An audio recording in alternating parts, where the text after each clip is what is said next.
Hello दोस्तों, जैसा कि हमने इससे पहले जो दो वीडियो बना रखी हैं, दोनों हमने बता रखा है कि मतलब बेसिक तरीके से क्या रासायनिक समीकरण क्या होता है। और जैसे कि केमिस्ट्री यानी तुम्हें पता है कि पहला चैप्टर चल रहा है इसका, तो बिल्कुल बेसिक से हम बता रहे हैं आपको। और इसमें भी यहाँ तक बता दिया हमने कि देखो शब्द समीकरण क्या होता है, परिवर्तन क्या होता है, ये पहले दोनों वीडियो में हम बना चुके हैं, यानी बता चुके हैं आपको। ठीक है, तो आप इससे क्या करें कि अगर यहाँ से समझ में नहीं आता तो पहले उन दोनों वीडियो को आप देखिए क्रम से, और उसके बाद यहाँ से स्टार्ट करोगे तो आपको अच्छे से समझ में आएगा। आज का टॉपिक हमारा यही है कि इस टॉपिक में आप क्या समझोगे, इस टॉपिक में आप समझोगे कि यानी संतुलित जो समीकरण होता है वो क्या होता है और उसकी यानी आवश्यकता क्या है, यानी उसे संतुलित करने की क्यों आवश्यकता पड़ती है। ऐसा क्वेश्चन यानी एनसीईआरटी के क्वेश्चन बनाए हुए हमने उसी आधार पर, क्योंकि एनसीईआरटी ऐसे क्वेश्चन पूछता जाता है बेटा। जैसे किसी भी अगर आपसे किसी मतलब यानी जो सीनियर है आपका उसने पेपर दिया है तो उससे पूछना कि पेपर कितना पूछा जाता है, यानी इससे ये क्वेश्चन बहुत ज़्यादा पूछा जाता है, हर बार पूछा जाता है लगभग। तो देखिए पहले हम जल्दी से पढ़ लें संतुलित रासायनिक समीकरण क्या होते हैं, यानी दो क्वेश्चन बनाए हमने और क्या होते हैं या क्या होता है। ठीक है, तो दोनों से देख लीजिए। तो यहाँ से स्टार्ट करते हैं हम। आंसर देखिए, जब रासायनिक समीकरण में भाग लेने वाले तत्व यानी जो भाग लेने वाले तत्वों के परमाणुओं की संख्या समीकरण के दोनों ओर बराबर होती है। क्या होती है? दोनों ओर बराबर होती है, तो उसे संतुलित रासायनिक समीकरण कहते हैं। पहले तो हमने बताया था समीकरण, इससे पहले हमने समीकरण आपको बता रखा है कि रासायनिक समीकरण क्या होता है। तो आप उस वीडियो को देख लीजिए, जो कि आपके डिस्कशन में लिंक मिल जाएगी। अगर वैसे नहीं मिलती तो डिस्कशन में जाके देख लीजिए। ठीक है, और अब देखिए तो क्या होता है, एक तो ऐसे याद कर लीजिए। नहीं सर हमें ऐसे याद नहीं हुआ, बाई दफ़ा तुम्हें ऐसे याद नहीं होता तो फिर क्या करोगे, आप दूसरे तरीके से भी याद कर सकते हो। हमने तो कई एक यानी दो टाइप में परिभाषा लिख रखी है, अगर ये समझ में नहीं आती दूसरी आ जाए। अपनी भाषा में थी। अब देख लीजिए, जब रासायनिक अभिक्रिया में भाग लेने वाले अभिकारक एवं उत्पादों की ओर, यानी जो उत्पाद हैं की ओर विभिन्न तत्वों के परमाणुओं की संख्या समान होती है, यानी अभी समझा देंगे हम, समान होती है, तो उसे संतुलित रासायनिक समीकरण कहते हैं। यानी समीकरण होता है उसमें उत्पाद भी होते हैं और अभिकारक होते हैं, यानी अभिकारकों से मिलकर क्या बनता है, उत्पाद बनता है, जो बनके यानी रिजल्ट निकलता है अभिक्रिया का। जैसे कि देखो सुनो यहाँ पर, जैसे हमने हाइड्रोजन का कराया, हाइड्रोजन का ऑक्सीजन से कराया तो क्या बन के आया, जल बन के आया, यानी H2O।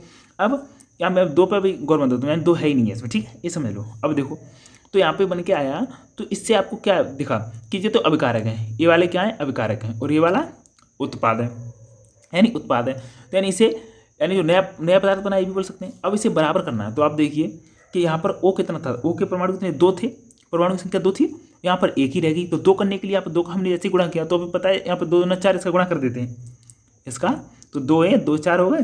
तो अब एक बात बताओ, 4 हाइड्रोजन हो गई और यहाँ पर तो 2 ही थी, तो फिर 2 का यहाँ पर कर दोगे। ठीक है, ऐसे संतुलित करना है। अगर नहीं आया तो आगे भी समझाएगा, बस अभी परिभाषा याद कर लो। संतुलित रासायनिक समीकरण क्या होता है कि उसके दाएं और बाएं ऐसे याद कर सकते हो कि वह रासायनिक अभिक्रिया जिसके दाएं और बाएं परमाणुओं की यानी जो अभिकारक और उत्पाद होते हैं उनके परमाणुओं की संख्या बराबर हो, बस संतुलित रासायनिक समीकरण कहलाता है। ठीक है, चलते हैं आगे। तो सुनो, अब एक और बात समझ लीजिए कि क्यों करते हैं, आवश्यक क्यों इसे करने के लिए। तो सुनो, रासायनिक, ये भी क्वेश्चन बनता है बेटा, इसलिए तो रासायनिक समीकरण को संतुलित करना इसलिए आवश्यक होता है ताकि, क्यों आवश्यक होता है कि ताकि विभिन्न तत्वों के परमाणुओं की संख्या समान हो और अभिकारक तथा उत्पाद का द्रव्यमान बराबर समान हो, यानी द्रव्यमान दोनों का बराबर करने के लिए। कैसे, एक बात बताओ, जैसे कि आप एक बात बताइए, चलो सुनो एक बात बताओ, जैसे यहाँ पे मतलब कोई तुम जो वजन तोलते हो उसे तुला बोलते हैं, तो जैसे मान लो अब इसको बराबर करना है, तो बराबर करने के लिए भाई दोनों तरफ जो कि अपने जो कोई जैसे बाट वगैरह रखोगे तो बराबरी तो रखोगे उसे, अगर इधर ज़्यादा रख दोगे तो ज़्यादा नहीं झुक जाएगा, ऐसा हो जाएगा, फिर इधर ज़्यादा हो जाएगा। दोनों को बराबर करना है, बराबर करना यही संतुलन होता है। तो उस संतुलन को संतुलित कह देते हैं इसी समीकरण को। ठीक है, तो यहाँ से आप समझ सके। अब देख चलते हैं आगे। अब क्या आया कि रासायनिक अभिक्रिया, तो अभिक्रिया क्या होती है, रासायनिक समीकरण बताया आपको। अब अभिक्रिया की बात करते हैं। तो अभिक्रिया में देखिए बड़ी, आप इसे लिख भी सकते हो। अगर इसके नोट्स चाहिए यानी PDF फॉर्म में चाहिए, आपको PDF फॉर्म चाहिए, डाउनलोड करनी है तो हमारे टेलीग्राम चैनल पे आइए, उसे ज्वाइन कीजिए उसको टेलीग्राम चैनल को, और वहाँ से आके इसे डाउनलोड कर लीजिए। ठीक है, आपको मिल जाएगा वहाँ पर डाउनलोड करने के लिए, इसी नाम से है। ठीक है, और डिस्क्रिप्शन में लिंक भी मिल जाएगी। तो देखो अब रासायनिक समीकरण क्या है, रासायनिक अभिक्रिया क्या है, जब दो या दो से अधिक पदार्थ आपस में मिलकर एकल पदार्थ, समझ रहे हो, एकल पदार्थ या मिलकर या एकल पदार्थ को वियोजित होकर 2 या 2 से अधिक पदार्थों का निर्माण करते हैं, तो इस प्रक्रिया को क्या कहते हैं, इस प्रक्रिया को रासायनिक अभिक्रिया कहते हैं। आप समझिए ज़रा क्या बोलते हैं। फिर एक बात समझ लीजिए, जब दो या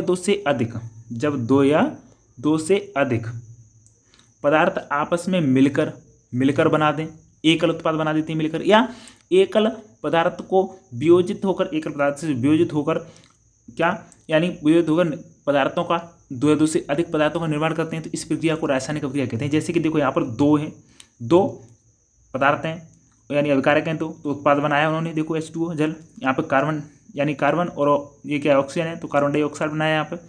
ऐसे ही जिंक ऑक्सीजन साथ कराया, ये बनाया। अब यहाँ पर भी ये देखो ये मिला है, अब इसको वियोजित कर दिया ZnCO3, इसको क्या किया उसने, ताप पे वियोजित कर दिया। तो यहाँ पर देखो उत्पाद कितने, दो या दो से अधिक, दो उत्पाद बना दिए एकल से ऐसे ही ये बना दिया, कैल्शियम कार्बन डाइऑक्साइड ये बना दिया, ठीक है, कैल्शियम ऑक्साइड और वो कार्बन डाइऑक्साइड ये दो बना दिया ना।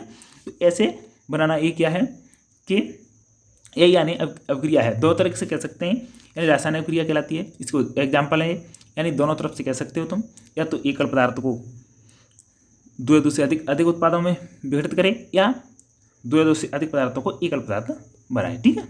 इसे उत्प्रेरक क्या होता है बेटा, उत्प्रेरक भी देख लीजिए जल्दी से। उत्प्रेरक होता है क्या कि कुछ ऐसे पदार्थ होते हैं जो रासायनिक अभिक्रिया में होते हुए, यानी जब होती है, या अपनी भाषा में कह सकते हैं कि कुछ ऐसे पदार्थ जो रासायनिक अभिक्रिया में भाग नहीं लेते हैं, जबकि उसमें कोई भाग नहीं लेते हैं, परंतु